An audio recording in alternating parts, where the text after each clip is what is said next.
સુરતમાં બીઆરટીએસ બસમાં ખામી સર્જાઈ હોય તેના દ્રશ્યો ફરી એક વખત સામે આવ્યા છે।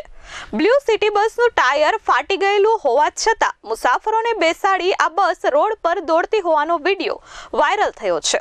જાગૃત નાગરિકે આ વિડીયો વાયરલ કર્યા બાદ એજન્સી સામે કડક પગલાંની માંગ ઉઠી છે।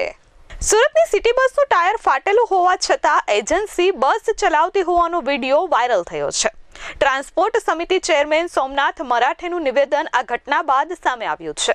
સુરત મહાનગરપાલિકાની બસના વાયરલ વિડીયો અને જવાબદાર એજન્સીની બેદરકારી સામે આવી છે। મારુતિ ટ્રાવેલર્સ એજન્સીની બસ ફાટેલા ટાયર સાથે રસ્તા પર દોડતી હોવાનો વિડીયો વાયરલ થયો હતો। બસમાં 20 થી 25 જેટલા મુસાફરો સવાર હોવા છતાં ડ્રાઈવરે બસ ચાલુ રાખી લોકોના જીવ જોખમમાં મૂક્યા હતા। મારુતિ ટ્રાવેલર્સ એજન્સી દ્વારા બસોના મેન્ટેનન્સમાં ગંભીર બેદરકારી દાખવવામાં આવી રહી હોવાનું સામે આવ્યું છે। પરિવહન સમિતિના ચેરમેન સોમનાથ મરાઠેએ આ એજન્સીને મેન્ટેનન્સ બાબતે 1 મહિના અગાઉ પણ નોટિસ આપી હતી।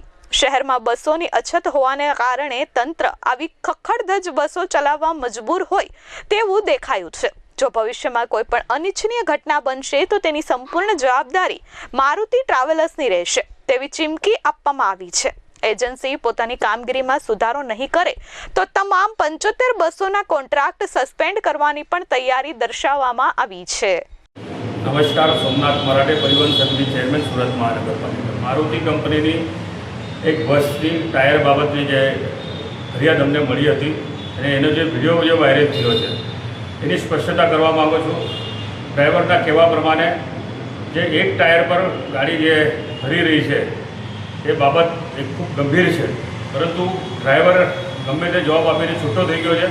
પરંતુ પછી અમે ડ્રાઈવરને તપાસ કરતા ડ્રાઈવર કહે છે બંને ટાયર વચ્ચે પથ્થર આવી ગયો અને પથ્થર આવવાના કારણે એક ટાયર ફાટી ગયો, એક ટાયર અમે ખોલાવી લીધું। પરંતુ ત્યાંથી અમે બસ ડેપો સુધી લઈ જવા માટે નીકળ્યા ત્યારે 20-25 પેસેન્જર જે બસમાં બેઠા હતા તે અન્ય બસમાં જવા માટે તૈયાર નહીં થયા અને ભાઈ અમે આગળ સ્ટોપ પર ઉતરીશું।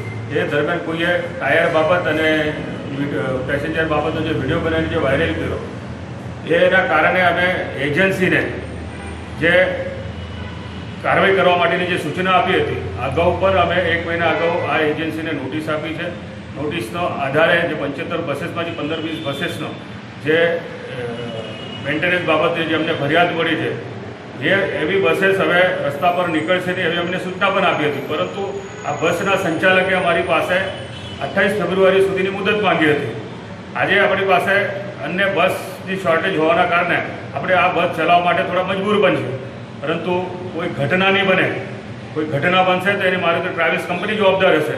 તો આવી સૂચના પણ અમે આપી છે અને કદાચ આવી કોઈ પણ હવે આ લોકોની બેદરકારી દેખાશે તો એમની ઉપર પેનલ્ટી તો થશે જ નહીં। અગર કોઈ ઘટના બનશે તો તમામ બસ અમે એમની સસ્પેન્ડ કરી દઈશું, એવી અમે સૂચના આપી છે। Bureau report S24 news, Surat.